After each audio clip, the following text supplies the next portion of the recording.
Good morning সবাইকে। সবাই কেমন আছেন? আশা করব সবাই অনেক বেশি ভালো আছেন। Welcome back to my another blog. আজকে আমি আপনাদের সাথে শেয়ার করব যে আজকে আমি সারাদিনে কি খেলাম, কারণ আজকে আমার সকাল থেকে হচ্ছে একদম আমি খাওয়ার মুডে ছিলাম। যদিও আজকে একাদশী, কিন্তু আমি একাদশী তো নেই, বরং আমি আজকে সকাল থেকেই হচ্ছে অনেক বেশি খাওয়ার মুডে আছি আর কি। আমি জানি না কেন জানি আজকে আমি একাদশীটাও আমি থাকতে পারিনি, আমার মাইন্ডসেটটাও সেরকমভাবে হয়নি, আর খেতে তো ইচ্ছে করছি। সো ফার্স্টে সকালবেলা ঘুম থেকে উঠে হচ্ছে আমি ব্রেকফাস্ট করেছি, সেটা আর আমি আপনাদেরকে দেখালাম না। তারপরে হচ্ছে আমার যেটা খেতে ইচ্ছে করেছে সেটা হচ্ছে আজকে আমার খেতে ইচ্ছে করেছে ডিমের ভুনা আর ভুনা খিচুড়ি।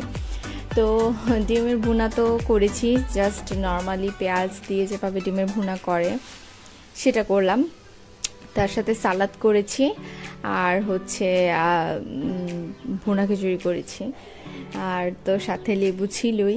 সো মানে ওয়েদারটা একটু হালকা ঠান্ডা আছে আর কি। তো আমার কেন জানি হঠাৎ করে আমার মনে হলো যে না, আজকে আমাকে খিচুড়ি খেতেই হবে, তো সেই জন্যই আর কি। এখানে ধনে পাতাটা মিসিং ছিল, যদি ধনে পাতাটা থাকতো তাহলে হয়তো বা আরও বেশি জমে যেত খাওয়াটা। তো সেজন্য হচ্ছে আমি ঘুম থেকে উঠে ব্রেকফাস্ট করে আগে আমি এটা প্রিপেয়ার করলাম। শুধুমাত্র খিচুড়ি খেয়ে যে আমার মন ভরেছে তা কিন্তু না, আমি এরপরে আবার আপনাদের সাথে শেয়ার করবো আমার আরও কী খেতে ইচ্ছে করেছিল। মানে এক কথায় আমি সারাদিন খাওয়ার উপরেই ছিলাম। যদিও এত বেশি খাওয়াটা মোটেও আমাদের জন্য ভালো না, মানে আমাদের শরীরের জন্য ভালো না, তো মাঝে মধ্যে হতেই পারে সেরকম।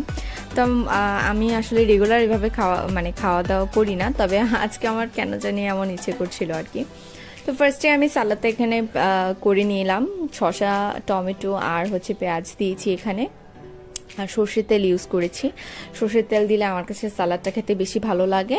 এখানে কোনো ধরনের আমি লবণ ইউজ করিনি, তার কারণ হচ্ছে লবণ দিলে শসা আর টমেটো পেঁয়াজ থেকে হচ্ছে পানিটা ছেড়ে দেবে, তো সেজন্য আমি আগে সুন্দর করে সালাদটা তৈরি করে আলাদা করে রেখেছি। এখানে আমি হচ্ছে ডিমগুলোকে ছুলে নিচ্ছি, এগুলো ডিমগুলো সিদ্ধ করে নিয়েছি। তো ডিম সিদ্ধ করে হচ্ছে মাঝখান থেকে একটু ফালি করেও নিয়েছি, কারণ আপনি যখন ফালি না করে ডিরেক্ট ডিমটা ভাজতে যাবেন, সিদ্ধ ডিমটা অনেক সময় দেখা যায় যে এটা ব্লাস্ট করে, একটা অ্যাক্সিডেন্ট হতে পারে, তো সেজন্য এভাবে করে নেওয়াই ভালো। এতে হয় কি, ভিতরটাও সুন্দর করে ভাজা হয়ে যায় আর মশলাও সুন্দর করে ঢুকে, আর কোনো ধরনের ফুটারও রিস্ক থাকে না। এখানে ঘি নিয়ে নিয়েছি, কাঁচামরিচ নিয়ে নিয়েছি, যেটা আমার ভুনা খিচুড়িতেও লাগবে। ঘিটা যদিও আমার ভুনা করতে লাগবে না, ডিম ভুনা করতে লাগবে না, তবে খিচুড়িতে তো অবশ্যই লাগবে। এখানে আমি আদা রসুন নিয়ে ব্লেন্ডার করে নিয়েছি, যেটা আমি খিচুড়িতে দেব। আর হচ্ছে জাস্ট নর্মালি পেঁয়াজ দিয়ে আমি ভুনা খিচুড়ির ডিম ভুনাটা করেছি আর কি। এখানে আর অন্য কোনো মশলা দিইনি। তো এখানে ফার্স্টে আমি প্যানে হচ্ছে ইগনোর মাই প্যান, কারণ এটা আমি জাস্ট রেগুলার মানে রান্না করার জন্য আমরা এই কড়াইটা ইউজ করে থাকি আর কি। তো এই কড়াইটাতে হচ্ছে তেমনভাবে ধুয়ে আর পরিষ্কার করে রাখি না এটাকে, রেগুলার ভাজা, বিশেষ করে যদি ভাজা টাজা কিছু খাই সেজন্য। তো এটাতে তেল ছিল দেখেই হচ্ছে আমি এটাতেই রান্না করে নিয়েছি আর কি। একটু আলসেমিও কাজ করছিল, খেতে ইচ্ছে করছিল, কিন্তু আসলে নিজেটা নিজে করেছি, কারণ যেহেতু মা আর পাপা একাদশী আছে, তো মাকে তো বলতে পারি না যে তুমি এখন আমাকে আবার এগুলো রান্না করে দাও, সেজন্যই বলিনি। তো এই প্যানের মধ্যে ফার্স্টে হচ্ছে আমি কুচিগুলো দিয়ে নিয়েছি, খুব ভালো করে এগুলোকে আমি ভেজে নিচ্ছি। মোটামুটি যখন এগুলা লাল লাল হয়ে আসবে তখন আমি এটার মধ্যে হচ্ছে একটু জল দিয়ে নিয়েছি, তার মধ্যে হচ্ছে লবণ, মরিচের গুঁড়া, হলুদের গুঁড়া, তারপর ধনে আর হচ্ছে জিরা গুঁড়া দিয়ে ভালো করে হচ্ছে কষিয়ে নিয়েছি। কষানো যখন মোটামুটি ভালো করে হয়ে গেছে তখন আমি ডিম দিয়ে আরও কিছুক্ষণ কষিয়ে নিয়েছি, ভাজা ডিমটাকে, সিদ্ধ করা ভাজা ডিম যেটা, সেটা আর কি। তারপর এটার মধ্যে কাঁচামরিচ দিয়েছিলাম, তারপর 2 থেকে 3 মিনিট একটু নাড়াচাড়া করে ভালো করে জল দিয়ে হচ্ছে এটাকে রান্না করে আমি নামিয়ে নিয়েছিলাম। যদি এখানে ধনে পাতা থাকতো তাহলে খাবারটা সত্যি বেশি জমে যেত। আর হচ্ছে ডিমের ভুনাটাও খেতে খুব বেশি ভালো লাগতো, আর ভুনা খিচুড়িতেও ধনে পাতা দিলে অনেক বেশি ভালো লাগতো, সালাদে তো ধনে পাতা দিলে ভালো লাগতোই।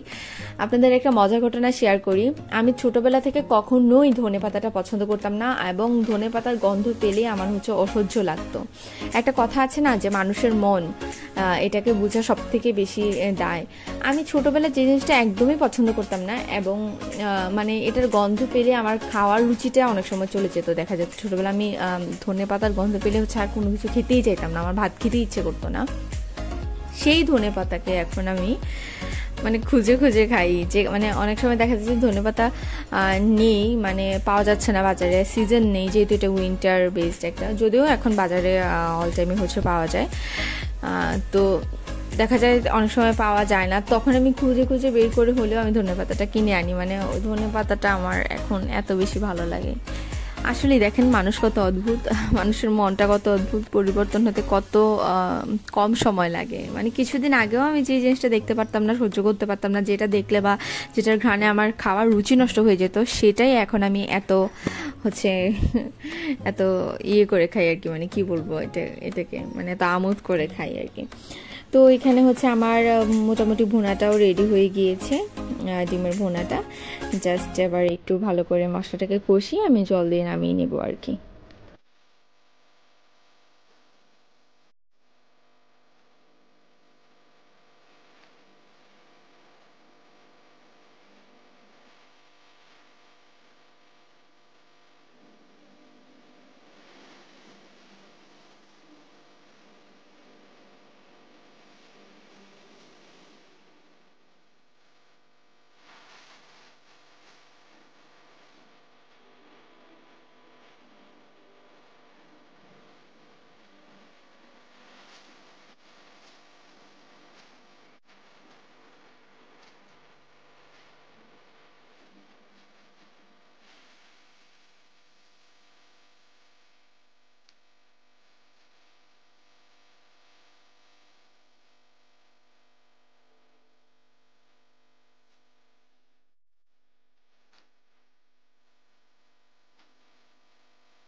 তো এখানে আমি ডিমের ভুনাটা রেডি হয়ে গিয়েছে। এবার আমি পাশে হচ্ছে সেম প্যানে মোটামুটি একটু ভালো করে ধুয়ে আমি সেম প্যানেই হচ্ছে সব রকমের গরম মশলা দিয়ে পেঁয়াজ রসুন আদা বাটা দিয়ে হচ্ছে ভালো করে মশলাটাকে কষিয়ে নিচ্ছি। এটার মধ্যে হচ্ছে আমি ভুনা খিচুড়িটা রান্না করব।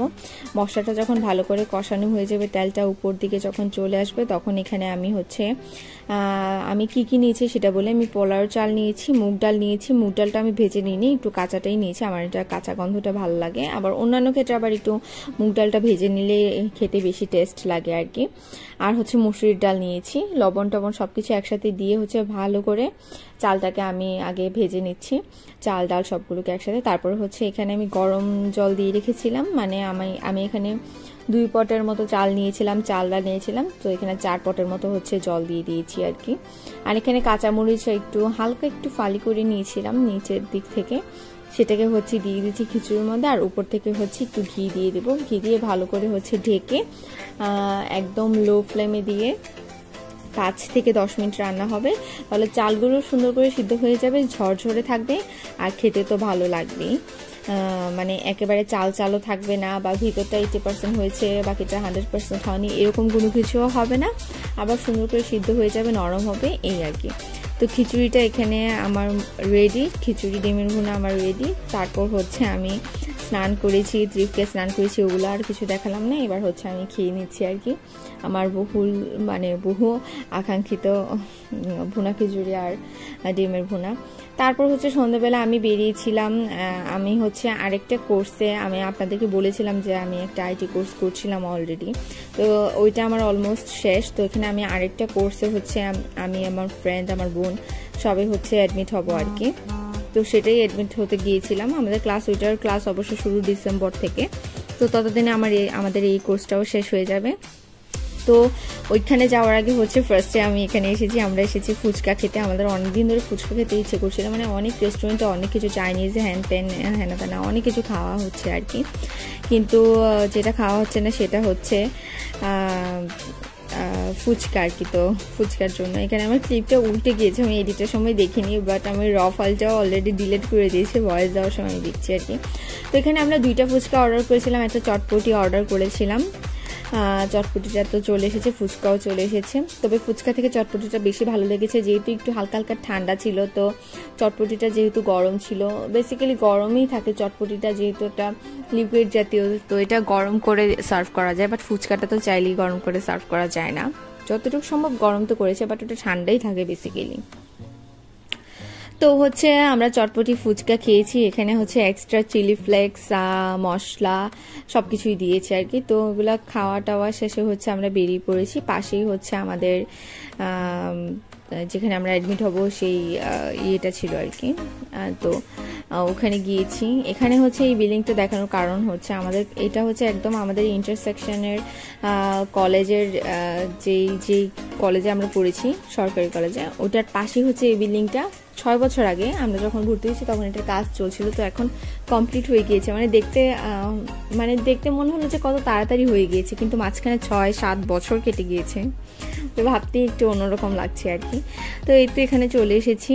এটা হচ্ছে ভিতরটা, আমরা যেখানে ভর্তি হব, কুমিল্লা আইটিতে। সো আগে ছিলাম হচ্ছে স্মার্ট আইটিতে, তো এখানে হচ্ছে কুমিল্লা আইটিতে অ্যাডমিট হচ্ছে আর কি। তো ভিতরটা খুবই ওয়েল ডেকোরেট ছিল, বাট উপর থেকে মানে ওই যে দেখার একটা কথা আছে না, ভিতর দিয়ে সদরঘাট উপর দিয়ে ফিটপাট, বাট এটা ছিল উপর দিয়ে সদরঘাট ভিতর দিয়ে ফিটপাট আর কি। মানে উপরটা ছিল অনেক আগের বিল্ডিং, আমার মনে হয় অন্তত 50 থেকে 60 বছর আগের বিল্ডিং তো হবে। বাট ভিতরের ডেকোরেশনটা দেখে একদম আমি অবাক হয়ে গিয়েছিলাম, মানে বোঝাই যাচ্ছিল না, খুব সুন্দর ছিল, ওয়েল ডেকোরেট ছিল। আর এখানে এসেছি, আমার খুব কফি খেতে ইচ্ছে করছিল, বাট আনফর্চুনেটলি আমি এখানে এসে কফিটা পাইনি। এত বেশি কফি ফ্রিকিং হচ্ছিল, মানে কফি খেলে আমার সত্যি মনটা খুব ভালো হয়ে যায়। আর এখানে এসেছিলাম একটু ন্যাচারাল ওয়েদার ফিল করতে আর কি, ন্যাচারালি একটু গাছপালার সাথে বসে একসাথে খাবো, কফিটা খাবো, একটু এনজয় করবো, সেটা ভাবছিলাম আর কি, কিন্তু এসে পাইনি। তো এখানে আমরা হচ্ছে ক্লাসিক্যাল কর্ন ডগ নামের একটা নতুন আইটেম এখানে অ্যাড হয়েছিল, ওইটা আমি অর্ডার করছিলাম। এত বেশি মজা ছিল যেটা বলার মতো না। ভিতরে অনেক চিজ ছিল, সসেস ছিল, আর উপরটা তো কর্নের একটা ছিল, লেয়ার ছিল। তো এই তো খাওয়া দাওয়া করেছি, সারাক্ষণ খাওয়া দাওয়া করেছি, তাদের সাথে ভালো টাইম স্পেন্ড করেছি, হাসাহাসি করেছি, আড্ডা মেরেছি, অনেক মনটা অনেক ফ্রেশ লাগছিল অনেক দিন পরে একসাথে সবাই মিলে। আর হচ্ছে রাতের ওয়েদারটাও ভালো লাগছিল, হালকা হালকা ঠান্ডাও ছিল, যদিও আমি উইন্টার পছন্দ করি না, আমি আপনাদের সাথে আগেও বলেছি। তারপরও কেন জানি না ভালো লাগছে। আসলে মানুষ বলে না যে মন ভালো থাকলে সবকিছুই ভালো লাগে, মানে মনটা ভালো ছিল বলেই হয়তো উইন্টারটাও ভালো লাগছে, রোদও ভালো লাগছে, রিক্সাও ভালো লাগছে, রাস্তাও ভালো লাগছে, রাস্তার ধুলাবালিও ভালো লাগছে, এইটাই আর কি। তো তারপরে হচ্ছে বাসায় ফিরে গিয়েছি আমি আর আমার বোন, কথা বলতে বলতে, রাস্তায় লাইট দেখতে দেখতে। তো আজকের ব্লগ এই পর্যন্তই। আমার ব্লগ আপনারা সবাই দেখবেন, আমাকে সাপোর্ট করবেন, আর সবাই অনেক বেশি ভালো থাকবেন, এ আশাই করছি। আর অবশ্যই অবশ্যই অবশ্যই আমাকে প্লিজ আপনারা কমেন্ট করবেন। আমি দেখি আপনারা যে কয়জনে আমার ব্লগগুলো দেখেন, খুব কম কমেন্ট পাই আমি, তো কমেন্ট পেলে আসলে ভালো লাগে, কেমন হলো কি হলো দেখতে, আসলে শুনতেও ভালো লাগে, বা কোথায় ভুল ছিল বা কোন জিনিসটা ভালো লেগেছে, এটা আসলে ভালো লাগে।